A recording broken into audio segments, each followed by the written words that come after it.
پاکستانیوں، ابھی Donald Trump صاحب نے یہ بات کی کہ ہم نے دنیا کے خطرناک ہتھیار اسرائیل کو بنا کر دیے ہیں، اور وہ اسرائیل نے بہت زبردست استعمال کیے ہیں فلسطین میں، اور اس بندے کو ہم لوگ اپوائنٹ کر رہے ہیں کہ اس کو ہم نے امن کا انعام دینا ہے۔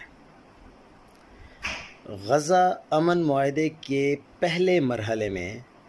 دونوں اطراف نے قیدی تو چھوڑ دیے، لیکن تاریخ یہ پوچھتی رہے گی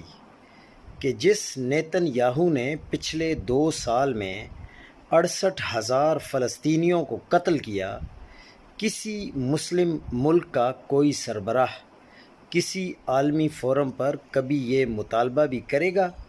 کہ 68,000 فلسطینیوں کے قاتل کا احتساب کیا جائے؟ یہ ابھی تھوڑی دیر پہلے حامد میر صاحب نے اپنے پروگرام میں یہ کہا ہے، لیکن کیا یہ حقیقت نہیں ہے؟